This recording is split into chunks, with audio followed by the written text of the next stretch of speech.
नमस्कार। मेरे YouTube channel ई teaching Gurukul में आप सबका स्वागत है। सी लैंग्वेज के नेक्स्ट वीडियो लेक्चर्स में फाइल हैंडलिंग, जिसमें मैं सबसे स्टार्ट करने जा रहा हूँ इंट्रोडक्शन से।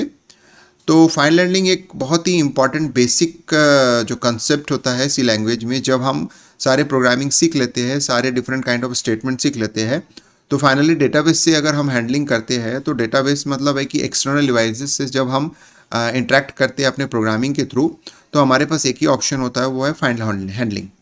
तो फाइल हैंडलिंग के माध्यम से हम अपने सारे जो भी एक्टिविटीज़ है उसको हम सेकेंडरी स्टोरेज यानी हार्ड डिस्क में स्टोर कर सकते हैं और उससे रिट्रीव कर सकते हैं, ताकि इन फ्यूचर अगर कोई हमको रिक्वायरमेंट होती है तो उसको हम लोग फाइल हैंडलिंग के थ्रू स्टोर करके रिट्रीव भी कर सकते हैं। तो चलिए स्टार्ट करते हैं इस प्रोग्राम को। सबसे पहला तो इंट्रोडक्शन, मैं इंट्रोडक्शन से स्टार्ट करूँगा। फाइल हैंडलिंग के इंट्रोडक्शन में सबसे इंपॉर्टेंट होता है कि file handling in C is the process of handling file operations. इसका मतलब होता है ये कि हमारे पास अगर फाइल रिलेटेड एक्टिविटीज़ करते हैं, जैसे विंडोज़ में फाइल रिलेटेड एक्टिविटीज़ होती है, तो विंडो ऑपरेटिंग सिस्टम में हमारे पास जो एक्टिविटीज़ होते हैं सबसे इंपॉर्टेंट होता है, सबसे पहला होता है कि क्रिएटिंग ए फाइल इंपॉर्टेंट होता है। फिर क्रिएट करने के बाद ओपनिंग ए फाइल, ओपन इसलिए करते हैं ताकि उसमें हम डिफरेंट जो लाइन्स है, टेक्स्ट है या इमेजेस है उसको ऐड कर सकते हैं।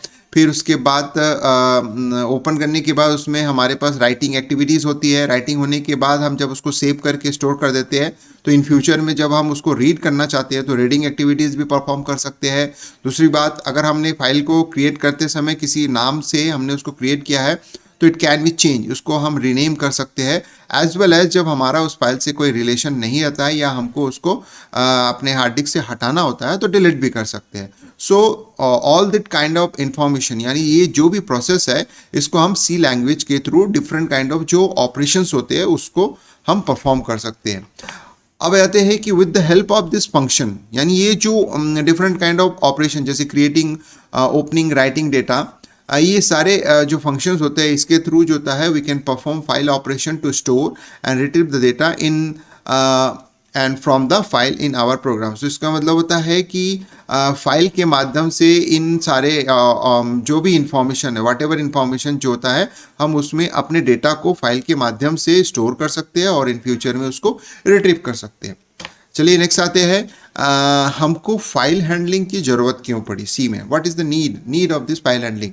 मतलब हम सी प्रोग्रामिंग में बहुत टाइप के डिफरेंट काइंड ऑफ स्टेटमेंट सीखते हैं, उसके प्रोग्राम सीखते हैं, उसको इम्प्लीमेंट करते हैं, लेकिन हमको लास्ट में फाइल हैंडलिंग की ज़रूरत क्यों पड़ती है। तो सबसे पहला इंपॉर्टेंट चीज़ होता है जो हम देखते हैं कि if we perform input and output operation using the C program, the data exists as long as the program is running, and when the program is terminated we cannot use that data again. It means that ये line ये बता रहा है हमको कि जब हम programming करते हैं, नॉर्मल प्रोग्रामिंग के थ्रू कोई इनपुट एंड आउटपुट ऑपरेशन करते हैं, जैसे कि कीबोर्ड के थ्रू हमने कोई इनपुट लिया है और उसके बाद हमने उससे इनपुट के थ्रू जो भी ऑपरेशन है परफॉर्म किया है और उसके बाद उसको आउटपुट को दिया है, तो ये जो डेटा है ये उसी समय तक ही एग्जिस्ट करता है जब तक हमारा प्रोग्राम रन करता है। जैसे ही हमारा प्रोग्राम टर्मिनेट होता है तो जो भी डेटा है वो लॉस हो जाता है। लेकिन हम इन फ्यूचर में जब हम इसको फिर से वापस रन करते हैं तो वापस हमको वही प्रोसेस रिपीट करना पड़ता है। तो ये सबसे बड़ा ड्रॉबैक होता है कि नॉर्मल जो हम प्रोग्रामिंग करते हैं विदाउट यूजिंग फाइल हैंडलिंग, तो उसमें ये जो ड्रॉबैक है वो रहता है। So file handling is required to work with the file stored in the external memory. That means the to store and access the information to and from the computer external memory. तो ये जो drawback normal programming में होता है इसको improve करने के लिए हम फाइल हैंडलिंग के यूज़ करते हुए उसके माध्यम से हम अपने डेटा को स्टोर कर सकते हैं और इन फ्यूचर उस डेटा को हम रिट्रीव भी कर सकते हैं by using external memory. External memory मतलब जैसे पेन ड्राइव हो गया या हार्ड डिस्क हो गया, उसके माध्यम से हम अपने डेटा को रिट्रीव एंड स्टोर कर सकते हैं। So you can keep the data permanently using file handling. और फाइल हैंडलिंग के एक और फायदे हैं जो कि नॉर्मल प्रोग्रामिंग जब हम करते हैं तो उसका ड्रॉबैक होता है कि जब तक हमारा प्रोग्राम रन करता है तब तक हमारा एक डेटा एग्जिस्ट करता है। जैसे ही प्रोग्राम टर्मिनेट होता है हमारा डेटा वैनिश हो जाता है, यानी एक वॉलेटाइल ऑपरेशन की तरह काम करता है। बट ये जो फाइल हैंडलिंग हम यूज़ करते हैं ये एक नॉन वॉलेटाइल की तरह काम करता है। इसका मतलब होता है कि ये परमानेंटली आपके जो एक्सटर्नल डिवाइस होता है in the form of file ये स्टोर हो जाता है। चलिए आगे बढ़ते हैं। सबसे इंपॉर्टेंट जब हमने ये देख लिया है कि फाइल हैंडलिंग का इंपॉर्टेंस क्या होता है, वाई नीड फाइल हैंडलिंग, और फाइल हैंडलिंग के माध्यम से हम अपने डेटा को कहाँ स्टोर कर सकते हैं और उसके फायदे क्या है, ये हमने देख लिया। अब आते हैं कि कितने तरीके के फाइल हैंडलिंग प्रोसेस होते हैं, कितने तरीके के फाइल होते हैं जिसके माध्यम से हम अपने डेटा को स्टोर करके रख सकते हैं। सबसे पहला होता है file represent sequence of bytes. तो इसका मतलब होता है कि बहुत सिंपल कंसेप्ट है कि फाइल जो होता है हमारे डेटा को, जो भी डेटा हम कीबोर्ड के थ्रू, यूजर के थ्रू जो भी डेटा लेता है प्रोग्रामिंग के माध्यम से, प्रोग्रामिंग के थ्रू, उस डेटा को वो एक सीक्वेंस ऑफ बाइट में स्टोर करते जाता है, मतलब वन आफ्टर अनदर वो स्टोर कर दिया जाता है। तो इट मीन्स दैट वो बाइट सीक्वेंस ऑफ बाइट, मतलब one byte after another byte वो धीरे धीरे स्टोर करते जाता है जब तक हम उसको स्टोर करते रहते हैं। तो ये होता है फाइल। तो अब आते हैं, there are two types of file. तो हमारे पास दो तरीके के फाइल्स होते हैं। सबसे पहला फाइल होता है टेक्स्ट फाइल, जो हम लोग नॉर्मल जो हमारे टेक्स्ट फाइल होते हैं, यानी जैसे हम लोग रीडिंग करते हैं जिसको हम यूज़र देख सकता है, यूज़र पढ़ सकता है, तो उस तरीके के फाइल को हम लोग पहले कैटेगरी में रखते हैं, टेक्स्ट फाइल की कैटेगरी। और दूसरा जो कैटेगरी है वो बाइनरी फाइल की कैटेगरी। तो चलिए देखते हैं, बाइनरी फाइल में जो होता है हमारा जो डेटा होता है in the form of zeros and ones होता है। तो इसका मतलब होता है कि बाइनरी फाइल के डेटा कोई यूजर इजीली रीड नहीं कर पाता है, क्योंकि वो एक जीरोस एंड वन के सीक्वेंस में लिखा हुआ कोई एक कोडेड इंफॉर्मेशन होता है जो कि हम डायरेक्टली देखने से हमको समझ में नहीं आता है। तो चलिए आते हैं टेक्स्ट फाइल में क्या क्या चीज़ें होती है, टेक्स्ट फाइल किसको कहते हैं वो देखते हैं। So a text files contains data in the form of ASCII character and is generally use to store a stream of characters. तो इसका मतलब है, जैसे मैंने ऑलरेडी बताया था कि टेक्स्ट फाइल में जो डेटा होता है वो यूज़र रीडेबल होता है। इसका मतलब है जो यूज़र रीडेबल होता है कंप्यूटर टर्मिनोलॉजी में उसको हम लोग बोलते हैं ASCII कैरेक्टर्स। यानी जो कीबोर्ड में हमको जो भी चीज़ें, हमको एक कीबोर्ड में जितने भी कैरेक्टर्स जो नज़र आते हैं उन कैरेक्टर्स को हम जैसे ही यूज़ करते हैं तो उन कैरेक्टर्स को हम स्टोर कर सकते हैं, उसी फॉर्म में स्टोर किया जा सकता है। तो उसको टेक्निकली या टर्मिनोलॉजी में, अगर सी लैंग्वेज के टर्मिनोलॉजी या कंप्यूटर के टर्मिनोलॉजी में बोलते हैं तो वो होता है ASCII characters. So in case of text file it is generally A stream of characters, यानी एक तरीके से कैरेक्टर के सीक्वेंस को हम स्टोर करते हैं। दूसरा आता है कि each line in A text file ends with a new line characters. तो इसका मतलब है जो भी हम टेक्स्ट फाइल में डेटा स्टोर करते हैं तो हर एक लाइन के बाद जब हम नेक्स्ट लाइन में किसी डेटा को स्टोर करने लगते हैं तो इसका मतलब होता है जिस लाइन में हमने लास्ट में ख़त्म किया है उसके लास्ट में एक नल, मतलब सॉरी, एक /n कैरेक्टर जिसको हम लोग बोलते हैं न्यू लाइन कैरेक्टर है, वो अपने आप उसमें ऐड हो जाता है। बिकॉज जब भी हम कुछ चीज़ टाइप करते हैं और इंटर प्रेस करते हैं तो वो जो इंटर होता है उसके प्लेस में /n ऐड हो जाता है। तो ये टेक्स्ट फाइल की कैरेक्टरिस्टिक होती है कि हर लाइन के एंड में एक /n ऐड होता है। जनरली जो टेक्स्ट फाइल होता है उसका एक्सटेंशन हम लोग पहचानते हैं बहुत इजीली, बहुत सिंपल एक्सटेंशन होता है, that is called .txt extension. तो जनरली जब हम नोटपैड जो सॉफ्टवेयर होता है उसका यूज़ करके किसी फाइल को हम क्रिएट करते हैं, उसमें कोई डेटा लिखते हैं और उसको जब सेव करते हैं तो .txt एक्सटेंशन सेव होता है। तो इसका मतलब है टेक्स्ट फाइल की पहचान के लिए जो हम एक्सटेंशन यूज़ करते हैं तो that will be represented by .txt extension. अब आते हैं बाइनरी फाइल। तो बाइनरी फाइल में varieties of binary files available होते हैं। तो सबसे पहले देखते हैं कि ये binary file contains the data in an raw bit. इसका मतलब है जो बाइनरी फाइल में डेटा स्टोर होता है वो भले ही यूजर से लिया गया डेटा है but that will be converted into an zeros and one. तो इसका मतलब है बाइनरी फाइल का जो रॉ डेटा होता है वो 0 एंड 1 होता है। उसी तरह से हमने देखा है कि टेक्स्ट फाइल का जो रॉ डेटा होता है वो सीक्वेंस ऑफ बाइट्स होता है या फिर कैरेक्टर्स होते हैं, यानी ASCII कोड होता है। और यहाँ पे रॉ डेटा 0 एंड 1 होता है।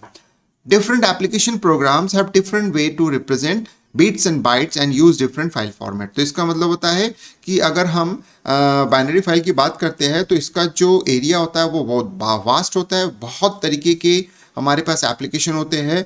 जब वो एप्लीकेशन जब डेटा को स्टोर करता है बाइनरी फाइल फॉर्मेट में तो उसके हिसाब से वो डिफरेंट एक्सटेंशन लेता है। जैसे फॉर एग्जांपल, जैसे इमेज के डेटा को जब वो स्टोर करता है जीरोस एंड वन के फॉर्म में तो .bmp एक्सटेंशन के थ्रू वो स्टोर करता है। उसी तरह से अगर हम किसी एग्जीक्यूटेबल फाइल यानी एग्जीक्यूटेड जो कोड होता है उसको स्टोर करते हैं तो .exe के के एक्सटेंशन से स्टोर हो जाता है, तो इसका मतलब है जो डिफरेंट एप्लीकेशन होता है वो अपने हिसाब से उसका एक्सटेंशन यूज़ कर लेता है।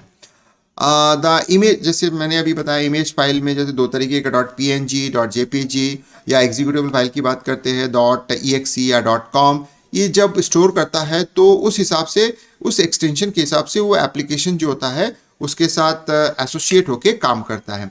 तो इस तरह से हमने देखा कि टेक्स्ट फाइल का रोल क्या होता है और बाइनरी फाइल का रोल क्या होता है, टेक्स्ट फाइल कैसे स्टोर होता है और बाइनरी फाइल कैसे स्टोर होता है। अब आ जाते हैं नेक्स्ट, हम लोग जो होता है एक इंट्रोडक्शन जो हम लोग पढ़ रहे हैं इसमें आ जाते हैं कि ईच प्रोग्राम, यानी जब भी हम फाइल हैंडलिंग की प्रोग्रामिंग करते हैं तो उसमें 3 बेसिक स्टेप्स होते हैं। इन्हीं 3 बेसिक स्टेप पे पूरा का पूरा हमारा इम्प्लीमेंटेशन होता है, पूरा प्रोग्रामिंग होता है। सबसे पहला तो होता है कि रिक्वायर सम इनपुट, हमको कुछ इनपुट की ज़रूरत होती है, ठीक है।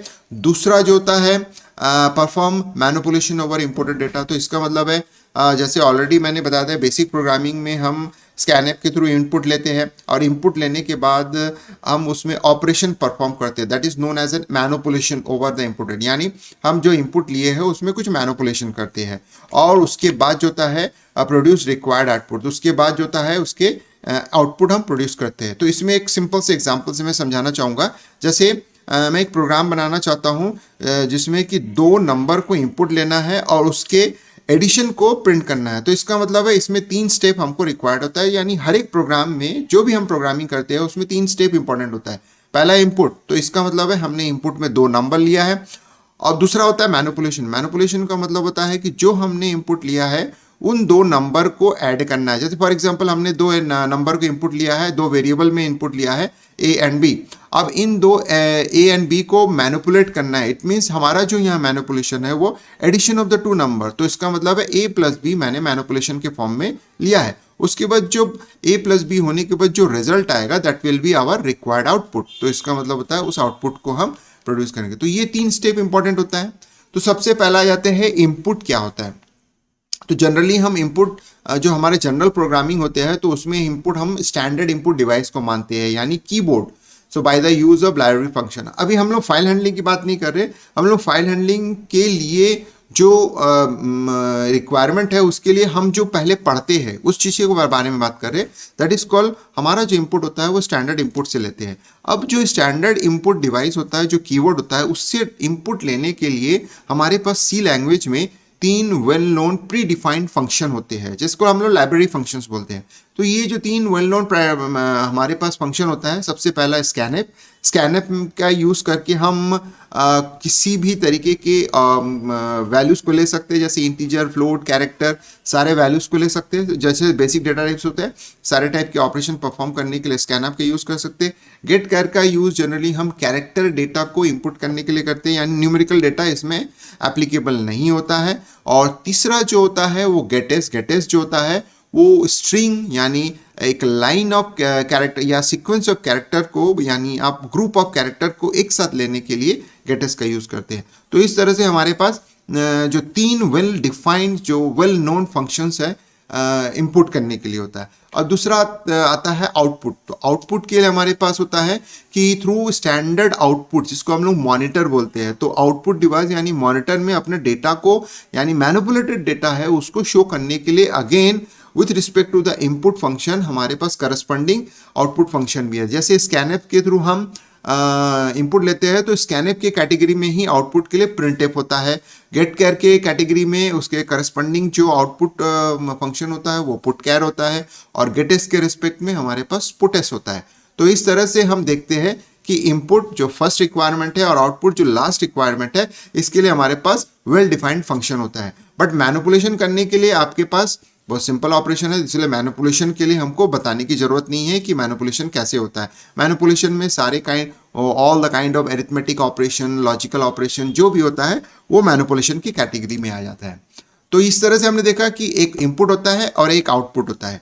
तो जो इनपुट और आउटपुट स्टेटमेंट होता है, जो जनरली हम बात किए अभी, ये जो 3 इनपुट और 3 आउटपुट जो स्टेटमेंट है या 3 फंक्शन आउटपुट फंक्शन है, इसके ड्रॉबैक्स है। इसके ड्रॉबैक्स क्या है? सबसे पहला जो होता है, तो data involve in the input output operations are lost when the program is exited and और when the power goes off. इसका मतलब होता है सपोज कर लो मैं किसी प्रोग्राम के थ्रू इन 3 फंक्शन का यूज करते हैं, स्कैनएफ, गेटचार और गेटएस का यूज करके मैंने इनपुट लिया है और प्रिंटफ का आउट यूज करते उसको आउटपुट दिया है। सपोज कर लो ये प्रोग्राम जैसे ही इनपुट लेके किया है और प्रोग्राम जैसे ही खत्म हो गया, तो इसका मतलब है हमारा डेटा लॉस हो जाएगा। इसका मतलब है हमारा डेटा एग्जिस्ट नहीं करेगा और वापस उस डेटा पे काम करने के लिए वापस हमको फिर से कीबोर्ड का यूज करके फिर से हमको डेटा देना पड़ेगा।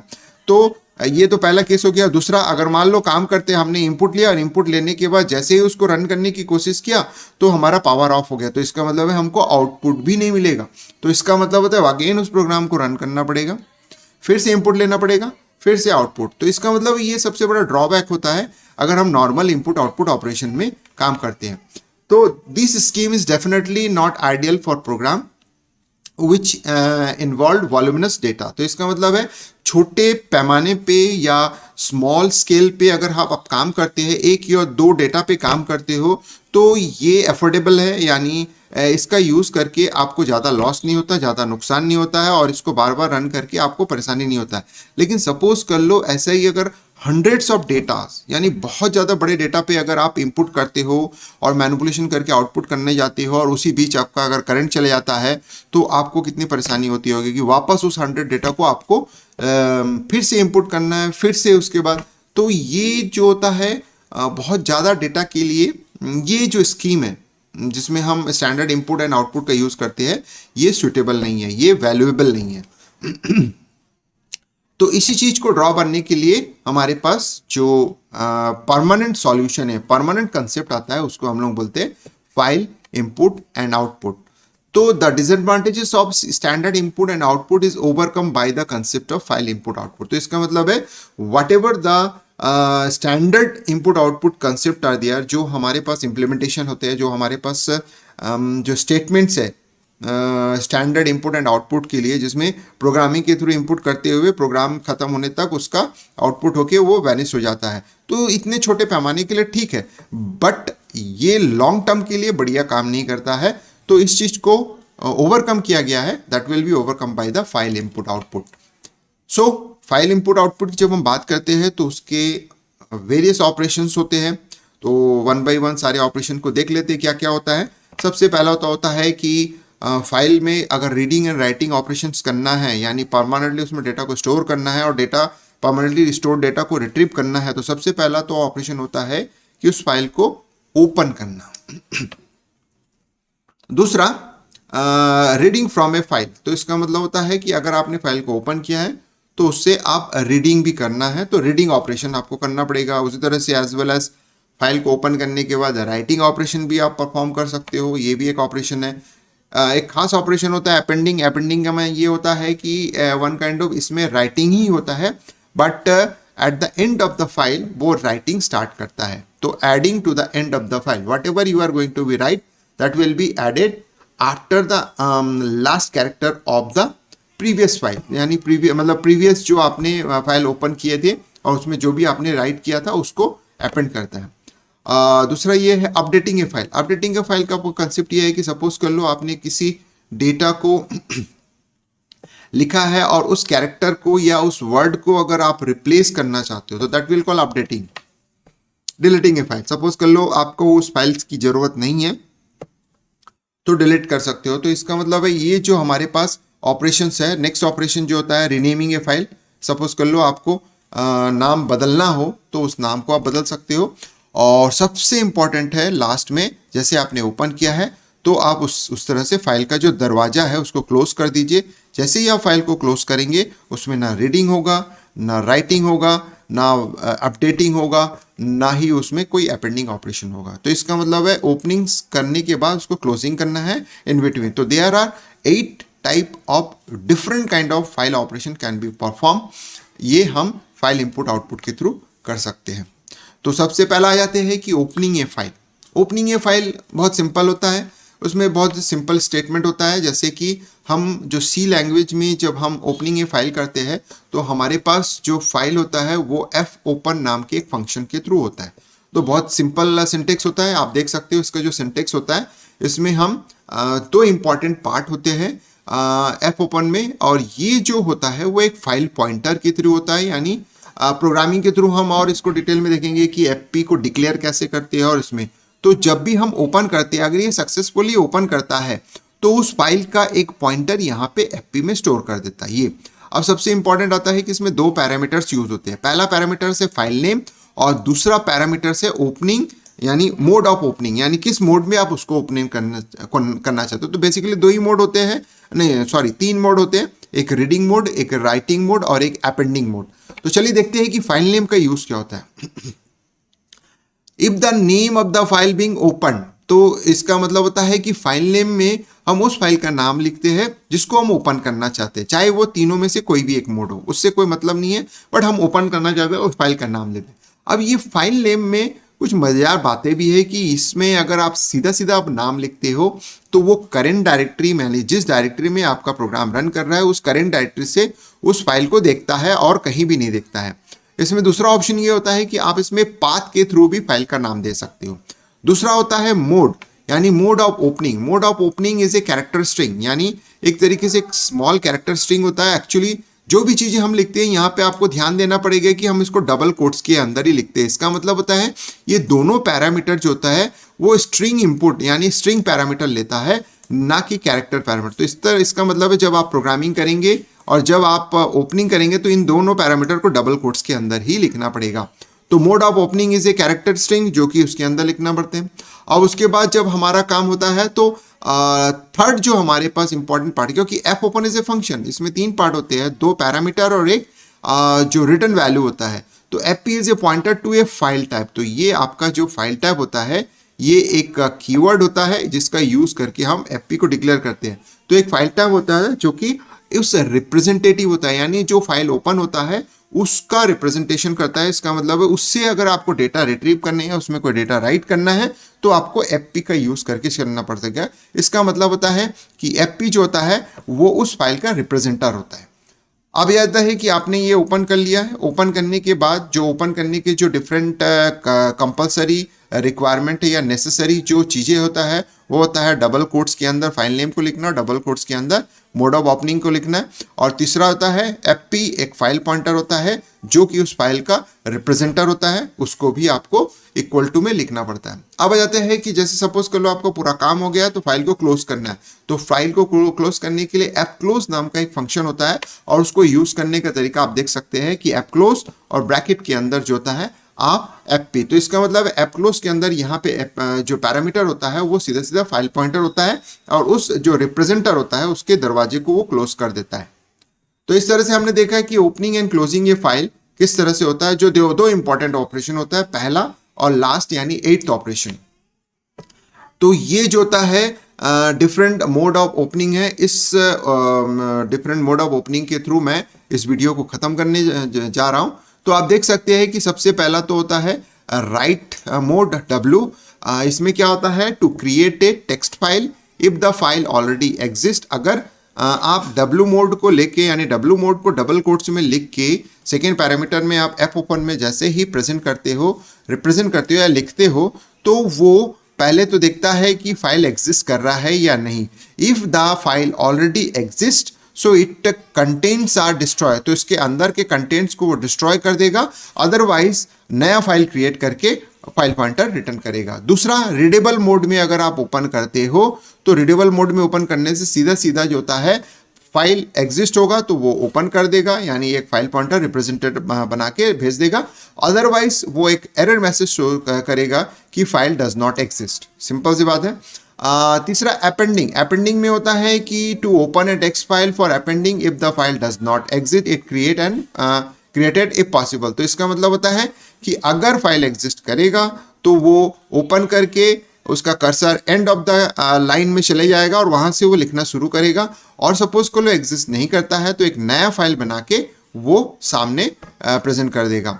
अब W+ फाइल जो होता है ये मतलब ये होता है कि to create text file for both reading and writing purpose. तो इसका मतलब है ऊपर के जो तीनों हमने देखा है ये सिंगल पर्पस के लिए यूज होता है। अगर सपोज कर लो अब अगर आप मल्टीपल पर्पस के लिए यूज करना चाहते हो, एक साथ दोनों ही मोड पे ओपन करना चाहते हो, जैसे कि मैं राइटिंग एंड रीडिंग दोनों करना चाहता हूं, तो if the file already exist it contents are destroyed, अगर सपोज करो W+ में करते हो और अगर फाइल एग्जिस्ट करता है तो उसका कंटेंट डिस्ट्रॉय हो जाएगा, otherwise it is created new file. इसका मतलब है इसका जो कैरेक्टरिस्टिक्स है और इससे पहले के जो कैरेक्टरिस्टिक है दोनों सेम है, यानी अगर फाइल एग्जिस्ट करेगा तो कंटेंट को डिलीट करेगा, अगर फाइल एग्जिस्ट नहीं करेगा तो फिर वो नया फाइल बना के कर देगा। लेकिन इसमें खास बात है अगर ये है कि सपोज कर लो आपने एक बार इसको क्रिएट कर दिया और उसमें अगर आपने लिखना शुरू कर दिया तो इसका मतलब होता है इसमें आप रीडिंग भी पॉसिबल है, रीडिंग भी कर सकते हैं।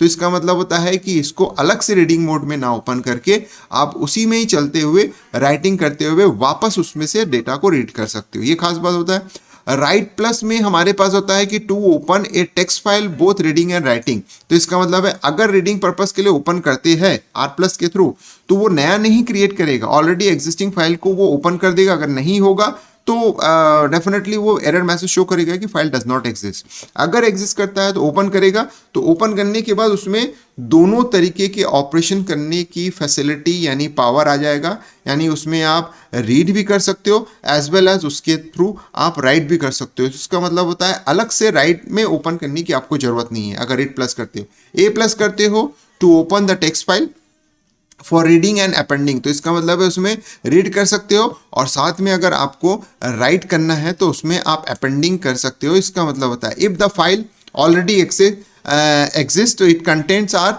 Retain, if the file does not exist it created. तो इसका मतलब है जो A की कैरेक्टरिस्टिक्स होता है वही कैरेक्टरिस्टिक यहाँ फॉलो होता है, लेकिन A+ करने से आपको एक बेनिफिट ये मिल गया है कि ये अपेंडिंग मोड में तो ओपन होता ही है, साथ में इसमें आप इसको डेटा को रिट्रीव भी कर सकते हो, रीडिंग भी कर सकते हो। तो इसका मतलब है W+, R+ और A+ तीनों जो मोड होता है वो सेम एज W, R और A के रिस्पेक्ट में ही काम करता है, लेकिन इसमें एक रीडिंग फैसिलिटी ऐड हो जाता है। तो चलिए इस पर्टिकुलर C लैंग्वेज के वीडियो के माध्यम से मैंने फाइल हैंडलिंग के प्रोसेस को समझाने की पूरी कोशिश किया है। अगर आपको ये वीडियो अच्छा लगा तो डेफिनेटली मुझे इस वीडियो को लाइक कीजिएगा, ज़्यादा से ज़्यादा लोगों को या स्टूडेंट्स को शेयर कीजिएगा और मेरे YouTube चैनल को सब्सक्राइब करना नहीं भूलिएगा। तो चलिए एट द एंड आप सबको इस वीडियो को लास्ट तक देखने के लिए धन्यवाद।